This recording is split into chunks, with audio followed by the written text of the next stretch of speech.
Good afternoon and welcome to the Hyde Park Central School District's Fireside Chat on the tax cap. The format for this evening is a question and answer dialogue about the tax cap and how it affects the development of a school district budget. My name is Greer, Fischer, Superintendent of Schools. Joining me this evening for the presentation is Mr. Kirk Haskell. We'd like to thank Kirk very much for volunteering to help us with this presentation. Kirk is also a member of our budget input group. This is a group of community members and school district administrators and employees that meet on a regular basis to help prepare and shape the development of our budget. So once again, Kirk, thank you for your years of volunteerism on this committee and for being here this evening. Also joining us tonight, Mr. Wayne Kurlander, our Assistant Superintendent for Business and Operations, and our Board of Education President, Mr. Steve Mittermaier. Thank you for joining us. So why don't we start this off, and Wayne, just explain, what is the tax cap? The tax cap is a formula-driven limit on a school district and how much they can raise their tax levy by. It signed into law June 24, 2011 by Governor Cuomo. Now, the figure 2% is used quite a lot with the tax cap. Is that, I don't think that's a requirement that the levy be 2%, is that right? No, the term 2% is definitely misleading. As the state provided the computation formula, it was realized that due to the district's unique circumstances that a school's tax cap can be different from one district to the next. I think each school district has unique circumstances, exemptions, things they can subtract and add to the tax cap that changes it from either higher than 2% or lower.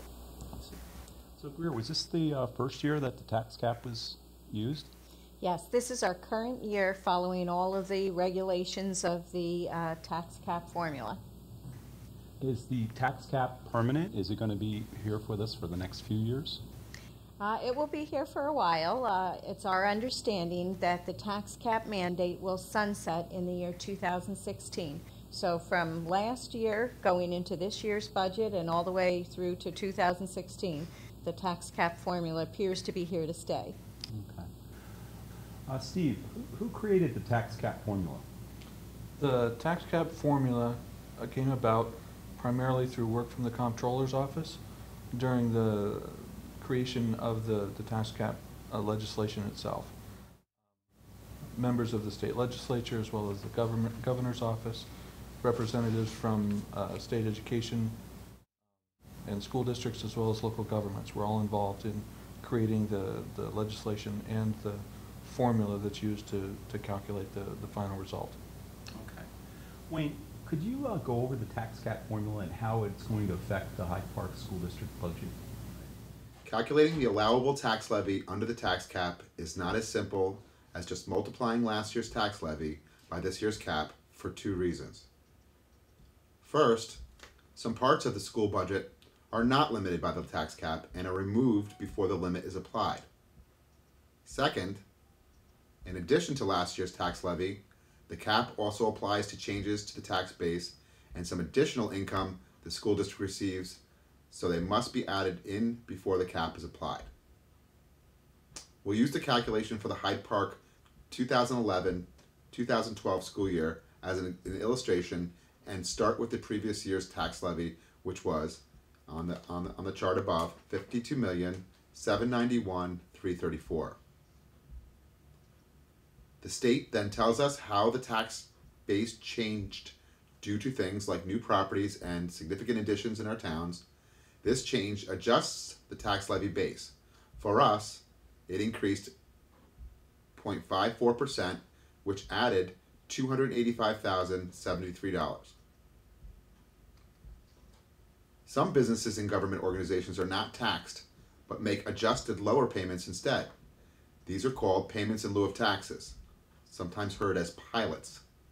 Although they are not taxes, they are still income for the district and are added in. For Hyde Park, this was $165,050. Payments the school district has to make because of civil suits are not limited by the tax cap, so they too are subtracted out. Hyde Park did not make any civil suit payments, so that amount for us was zero. Capital projects have already been approved by the voters. Local taxpayer share of loan payments for them is not limited by the tax and is subtracted out.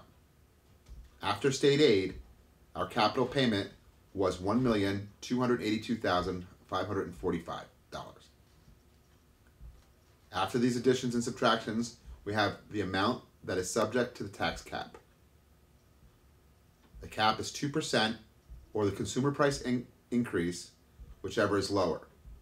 Last year, it was 2%, which was $1,039,171. After making these adjustments, we have the amount the tax cap allows, but there are additional adjustments needed in order to determine the tax levy. If payments in lieu of taxes are expected in the upcoming year, they will reduce the amount that needs to be raised by taxes, so they are subtracted out. For the 12-13 year, we expected none, so nothing could be subtracted. Any amount the school district expects to pay out for civil suits in the upcoming year is added back as well. Hyde Park expected none, so this amount too was zero. If the payments into the retirement system are expected to increase by more than 2%, the excess of that over the 2% is allowed to be added back in. For the employees' retirement system, this excess was $92,608. In that year, the teachers' retirement system payments were not expected to increase more than 2%, so the amount we could put in that spot was zero. Finally, loan payments for capital projects in the upcoming year that voters had approved are added back in. For Hyde Park, this was $1,660,927 for the 12-13 school year. This gives us the total amount Hyde Park would have been allowed to raise with taxes, which was $54,751,626. This figure is an increase of 3.69% over the previous year's tax levy. But we only went out with a 2.68% levy, if I remember last year. So Steve, why did we go out with a lower amount than we could have? The Board of Education and the administration over the last decade at least have worked very hard to protect the taxpayers in Hyde Park from unnecessary increases in the tax levy.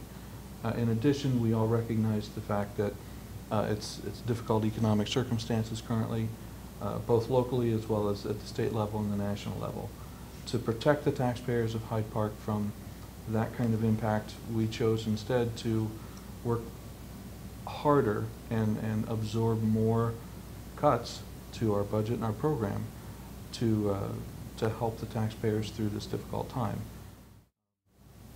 We decided that in the first year of the tax cap, that was the right thing to do. Moving forward, I think that we'll find that we can't afford to continue to do so. With the tax cap limitations, Greer, is it still required to have a vote? Yes, interestingly enough, even though it's a mandate, we still need to conduct an annual public vote for our school budget. And what percentage of the vote do you require to pass a budget? If we present a budget to the public that's either at or under our tax cap, we can approve a budget with a simple voter majority, meaning just over 50%, 51% of the voters approve the budget. So a budget presented to the taxpayers either at or below the tax cap requires a simple majority, just over 50%. That makes sense. What would be required if you wanted to exceed the tax cap? The requirement for districts that exceed the tax cap and propose a budget that is above the tax cap formula requires a 60% supermajority vote. So in other words, over 60% of the voters need to approve the budget in order for it to pass if we exceed the tax cap. Steve, do you know how many schools in the New York State try to exceed the tax cap? So I did a little bit of research on this topic. The information I could find was based on a sample of 671 school districts in the state of New York. That is slightly less than the total number. I believe the total number is closer to 700, but I think that the proportions will stand up. In sum total, 92% were below the tax cap or at the tax cap amount, and that's the number of districts that presented a budget that passed. There were those who exceeded the tax cap and were also passed by their constituency, and that was roughly 4% of that 671 districts. There were also 3% that exceeded the tax cap and failed to be passed by the community.